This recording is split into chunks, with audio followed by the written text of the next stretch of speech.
And one night I sat down and opened the paper up, and there was an advertisement, join the Air Force and learn to fly. And I said, that's for me.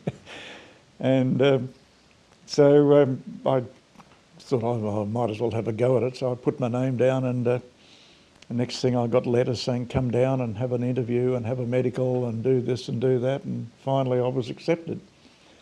So it was February 1951 that I joined the Air Force at Point Cook at the Flying Training School. And it was an 18 months course then. So we got our wings in 1952 in July. And the Korean War had just started up, and I was interested in that anyhow. And so I decided that that's really what I wanted to do, was become a fighter pilot, which it was considered in those days to be the top. If you could become a fighter pilot, that was it.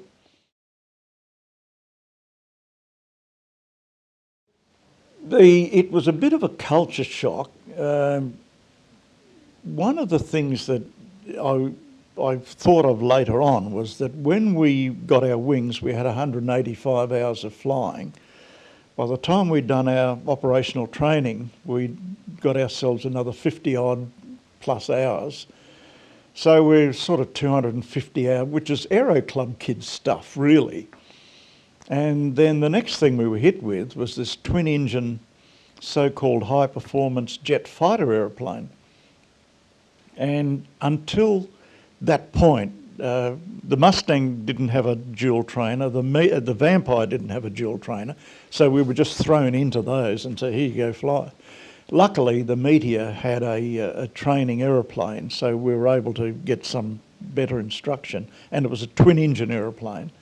And so it was the first time any of us had flown a twin-engine aeroplane, which brought in other considerations in terms of flying technique and what happens if one engine fails and that sort of thing. So we did a little bit of gunnery and air-to-air fighting in Japan to prepare us, and then it was over to Korea. And by the time we got to Korea, we had something like 300 hours, which was really very little flying experience to be doing what we subsequently did. We're all, 21 years of age. And so it was a fairly steep learning curve initially, but yeah, that's the way it was. So. Initially, the Air Force wanted Sabres, but the Americans didn't have enough to release them. And so the British came up with the Meteor. And the original purpose of the Meteor was to engage in air-to-air fighting. But at high altitude, the aeroplane was not good enough, and it had restrictions on its speed limit as well.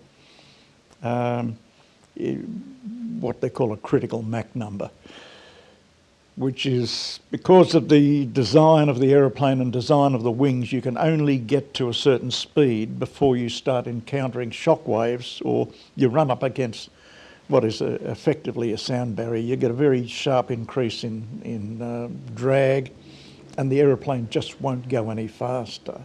And in fact, it starts to, your flight controls become affected and the aeroplane behaves badly. So you've got to maintain. With the Sabres and MiGs, they could go through the sound barrier because of their particular design, particularly the swept wing, which tends to increase your critical Mach number. The Meteor that we had was the Mark 8, which was a short wing one, which meant that at low altitude it was very manoeuvrable, but at high altitude it didn't have the good enough high speed lift characteristics. So at higher altitudes it was not a good aeroplane.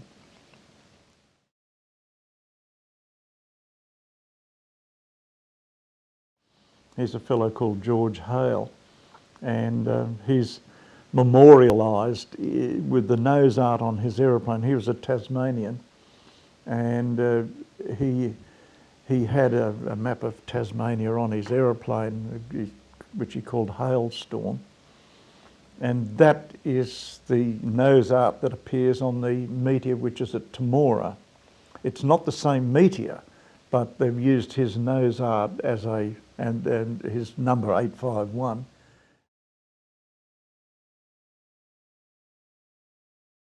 The other sort of operation we were doing was road reconnaissance, and the idea there was to stop the supplies coming down from the north to the front line.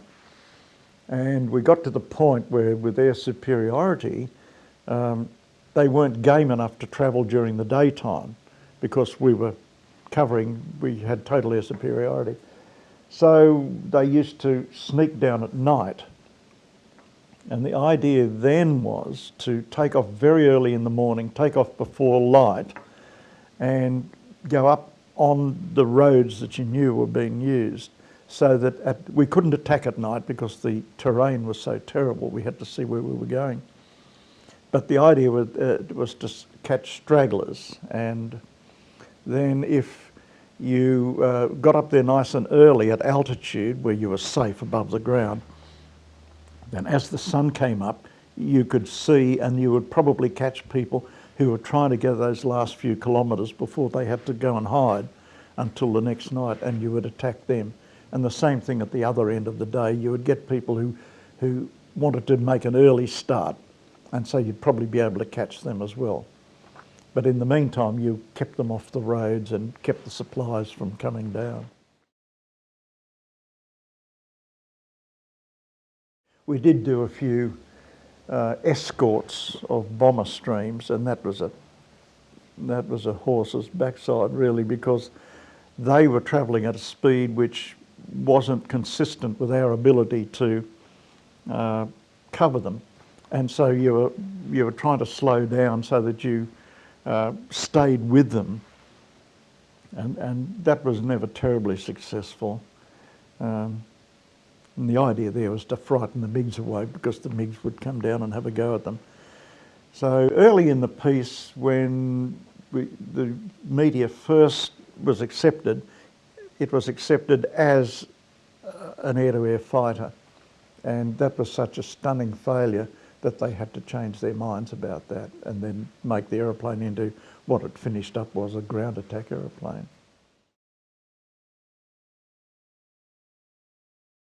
But we had quite a few people shot down up there, some killed and some taken prisoner of war.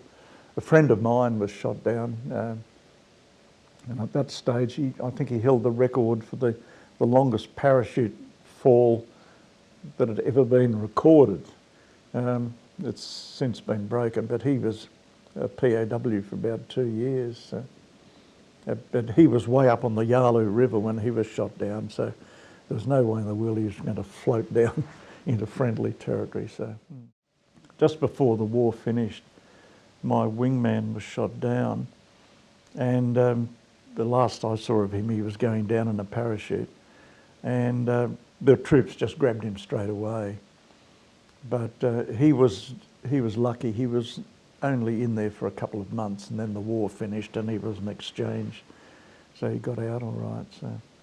But some of the others were treated rather badly. So. Part of the deal, and we knew where a lot of it was, the larger stuff, but a lot of the other stuff you didn't see. It was relatively small arms fire, and we didn't know about that. It didn't sort of show up like a typical anti-aircraft thing. You would see a puff of smoke, you'd just see trace of bullets come up. It was there all the time. You know, you'd have to expect that, I suppose. You're trying to shoot them and they're trying to shoot you. That's the game.